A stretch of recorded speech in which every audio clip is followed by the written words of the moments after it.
Hi, I'm Hope Witkowsky, your host of Senior Scene. Today, we're seeing more and more birthday celebrations of people 90 years and older. But there's one very important element as we age, not outliving our money. 1 in 3 Americans will outlive their money and have to take drastic changes in their lifestyle. On today's show, we're going to show you how you can eliminate all those worries.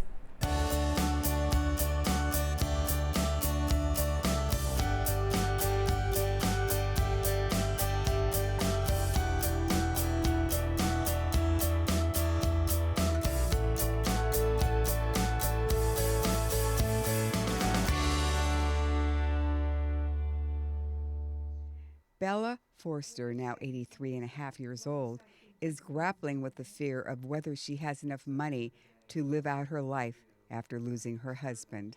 He worked in the trust department of several banks, and he did estate inheritance taxes. He was an enrolled agent, so he was the expert. I chose to not know very much, figured let him do it. I've been working since 1954 when I got out of nursing school. I knew about tax work because I learned from him, but I didn't know about investing. It's not part of my background. It was part of my husband's. So when he died, I had to learn from zero. Growing up in her generation, most women performed domestic work and men were the breadwinners. First of all, I went with the concept that I didn't have enough money. The last thing my husband said to me before he died is he was worried that I wouldn't have enough money. Luckily, Bella's husband used an investment broker to invest some of his money, and that's who she decided to have a meeting with. The financial advisor should be able to keep you informed. And he does. And you feel comfortable that at least you have now somebody else? Yeah, I feel more than comfortable. I come in and I ask my questions, and he very patiently explains to me. I'm not a stupid person, but when it comes to things with money, I need to hear it and that I absorb it, and I have. Financial advisor Bradford Dixon from Edward Jones gave us some interesting statistics on aging in America and why it's important to look at your assets and make smart moves to protect yourself now. A 65-year-old male today has a 46% chance of living till age 85. A 65-year-old female today has a 55% chance of living to age 85. So one of the big concerns is obviously outliving their money. When I'm working with my clients, we want to make sure we're positioning a small part of their portfolio to meet some of those short-term needs. Heaven forbid there's an emergency or they want to take a trip to the Bahamas, whatever that is, we want to make sure they have enough cash on hand or short-term liquid investments to accomplish that need or that goal. On the flip side is we want to make sure that we're also positioning the investments to make sure that it's keeping pace with the cost of living that's increasing every year. So maintaining that balance is very, very important. And when a client comes to me and says, okay, I need X amount to go on a vacation, we're going to take a look and make sure that their entire portfolio is still going to last them for as long as they live. Dixon says times have definitely changed, and women are increasingly having to deal with finances earlier than they would have expected. Over the next 40 years, it's projected that 70% of estates will be inherited by women. In fact, the average age today of a widow is 56, a lot lower than a lot of people would anticipate or might recognize. When you look at those figures today, they're very staggering. When I'm working with the widows today, I'm making sure that they understand what they have, most importantly, and that we are working towards making sure that they will not outlive their money. Today, one of the biggest risks of outliving our money is that 60% of the average income of a senior citizen comes from their Social Security check. That is why seniors need to look at diversifying their assets to get the best possible return on their savings and investments. So somebody comes and sees you, Bradford, and they have never ever done any investments at all. Their money has always been in the banks. How do you start out with them? What do you do? I get to know them first and foremost. It's so very important to understand where the individual is coming from. There might be investments that they want to avoid as a matter of principle. A lot of times I want to get to know their financial history as well. Who taught them the value of money? Their parents, their grandparents, siblings. What type of experiences did they have growing up that will help me understand where they're coming from today? That's first and foremost. Second, we'll talk a little more about their goals and their objectives. So if they want to retire in a certain number of years, well, we'll talk about what do we need to do today to help them get there. Emotionally connecting with clients as they cope with the pain of losing a loved one is the key. Making sure that we connect on that emotional level is very, very important, especially through the grieving process, making sure that she understands that what she has is working for her, and she doesn't have to worry about that concern about outliving her money. It's very, very important to connect on that level. Couples also have financial challenges of not outliving their money.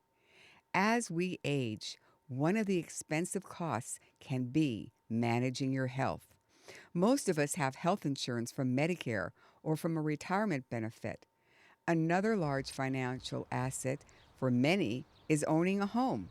Marie Hoffman, a realtor here in the South Bay, has a vast knowledge about the value of properties. I would probably tell anybody from the age of 25, where they have a job, up until where they're going to have 15 to 20 years left of a paying job, to buy real estate, because it is probably one of the most important investments that you can actually live in. You might have something like a 401k, a retirement plan, but in the United States, one of your biggest tax advantages is to own a home, because that's a tax deductible expense. So I would probably tell somebody in their 40s, but I'd whisper, I wish I could whisper to the 22-year-olds who are spending a lot of money to live at the beach, to suck it up, and no offense, but to buy something and live in it and then move their way up, so that by the time that they are 70, 75 years old, 80 years old, they may have even built up equity over time, especially if they stay in the same location and they have money that they can access. Over time, the home you're living in has benefits. For example, in 1968, a 3,000 four-bedroom home in Torrance, in North Torrance, was $59,000, $69,000. And then later, in the early 2000s, it sold for over $400,000. So that, just to put that in your mind, if you imagine that you took that $59,000 and you put it in a bank account, and well, first of all, you can't live in your bank account because they close the doors at 5 o'clock. And then secondly, you would not have had that appreciation over that period of time. That's a huge percentage. I mean, 300%. Some housing transitions are coming into focus because of the fantastic new senior housing developments that are popping up all around the South Bay. By selling that home and getting the profit from that sale, they are able to comfortably move into a more senior supportive type of community. Our team is so passionate about working with seniors. I have seen everything from the worst, and I'll try not to cry on camera, but I've seen the worst situation and the best situation. Honestly, I hope that we all live in complete and beautiful health until the time we are born, from the time we're born until the time we die at 100 years old. But there is transitions in our life, or there might be a transition with our partner. And to give you an example, we had a family where they were actually doing okay. They were living actually in Torrance. They lived in a home that they had raised 4 children in. She was in my garden club, and that's how I knew her. And they both realized they didn't feel that safe. They were kind of a little bit of a fall risk, kind of a little bit like, it's a little too much to grocery shop and keep a house, and we're not 30 or 40 or 50 or 60 or 70, we're 85 now. So, and I love this example. They decided to move to, I wouldn't say it was a completely assisted living, it had different levels. So they had their own beautiful apartment, they had a little kitchen in it. They also had a downstairs where they could go and socialize. They had rides to every doctor, and they stayed in the same community, which was so wonderful. But what was so great about it was that they were extremely able to make that transition. Miley Latuli, a client of Hoffman, sold her mother's home that was passed down to her. The money helped her move her family to Honolulu. Tell me a little bit about how you felt living in this house after your mom and dad passed away, and how long ago they bought the house. Oh my goodness. Well, the house was bought in the 70s. Mm-hmm. And I actually grew up here. I spent the second half of my grade school years here in this home. Grew up, went out, got married, started my own family, bought a house down the road. And when my parents got older and realized that this house was too big for them, my dad called a family meeting. He says, we're having a family meeting. Yes. And he says, this house is too big for your mom and I. And my husband and I had a 2-bedroom house across the way, down the road. And he says, let's swap houses. Because I had 3 children. We were raising our family.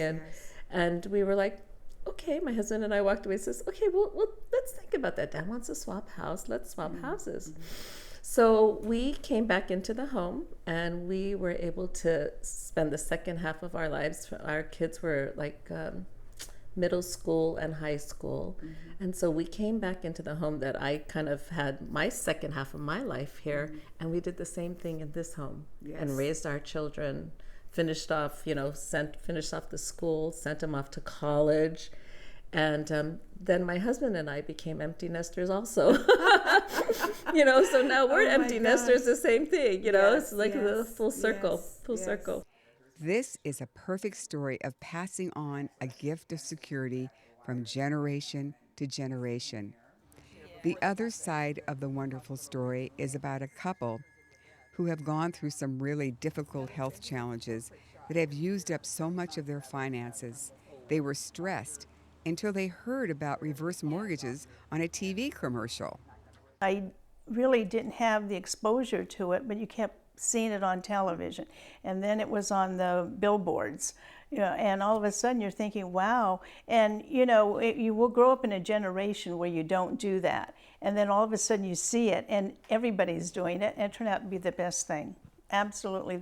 It saved, it just saved you to stay in your own home. There's a lot of ups and downs and things we have no control of. So at the time I became to retire because of illnesses and different situations through life, that the money that Charlene had to use for family illness left kind of a mortgage on there. And so restructuring our financial purposes and everything, we looked at it, what to do with the home, so we could continue our lifestyle to something we wanted or would like. We even had shopped for new homes and changing, and found that we couldn't get anything near what we wanted for more money. So we looked into reverse mortgages. They had a lot to think about since health illnesses took much of their savings. I'd gone through ups and downs in businesses and had to start over, and then the crash and the illnesses that we had both experienced in our lives, happened to use that money. I'd started and savings in my company. Charlene had a business and was saving, but she was dealing with serious illnesses in her family. And when it come time to retire, is trying to feed that some of that equity that had been used up for these purposes. Bill and Charlene decided that they would make an appointment with a reverse mortgage specialist. Their home was the only big financial investment they had going for them. It went very well once I found an agent that I could really trust and feel that, and trust not to take him solely, but would give me the information and the information I needed to make that decision. But they cared about us and they asked questions and what did we want? How did we want to go? It wasn't just a matter of just telling us. A reverse mortgage is a loan that doesn't need payments. It's using the equity in your home that you would not otherwise have. The benefits of a reverse mortgage can be endless for many people. Something as common or as simple as an evening out for a dinner, a cost of medical needs, a hearing aid. Many times seniors will do a reverse mortgage and use all the money that they had accessible to them. In that case, they are still always allowed to remain in the home. So they always have a roof over their head and a place to live, which is wonderful. But if they still need access to liquid funds or additional money, oftentimes people can redo their reverse mortgage to get additional funds, to get additional benefit, and even just to lower the interest rate. So all these things can really benefit, and maybe they can get money a second or third or even fourth time. The age of a senior plays a big part in the amount of money that they can borrow through a reverse mortgage. The bank gives a larger amount to the senior the older they are.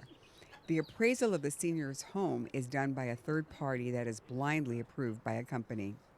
They have certain restrictions as far as how often you can do it, which would be currently it's 18 months in between transactions, and as well as the way that they cap it, at least now, is in California there's an FHA lending limit of $636,150. What that means is that if the home appraises for more than that maximum amount, the FHA still only uses that maximum amount to calculate the reverse mortgage. This way, they feel that they've done the research and that number protects them, at least to know that that's the maximum that they would be able to lend or give in a reverse mortgage situation. And then there are other reverse mortgages allowed or available that would not be under the FHA. You may be wondering, what are the ways that a reverse mortgage home can be taken away from the senior receiving the money? Is it too good to be true? The only way that a homeowner who has a reverse mortgage could be evicted from their home or foreclosed on would be if they do not keep up with or pay their property taxes as well as their homeowner's insurance. So those things, the property taxes and insurance, must be upkept in order to keep the home. But there are some downfalls to inheriting a home. The heirs could get less in the end, and so some people do see that as a negative, although others see that as life or a positive. The heirs have a full 12 months to decide what to do with the home. If they keep the home, they need to pay off the reverse mortgage in their name.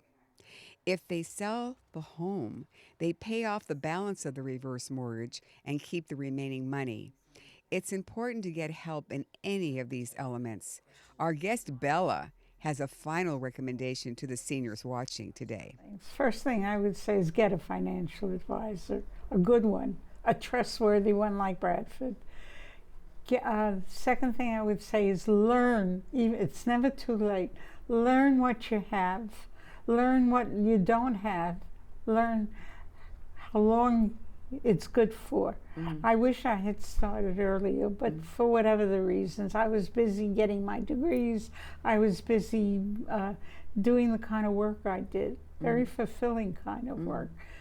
but I would learn more about it. And to the younger women, I would say start earlier. Yes. Don't wait until your 60s and 70s. Yes.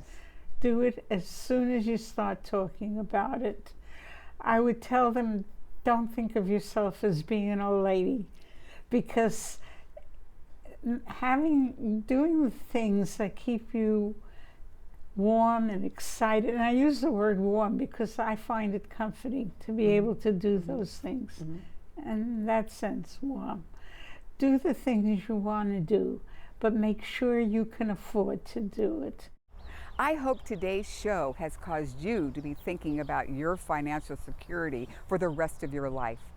I hope you got ideas about the people you could talk to make sure that you don't outlive your money. I'm Hope Witkowsky, reminding you, knowledge, it's a powerful tool. Tune in to Senior Scene next time for more secrets on successful aging.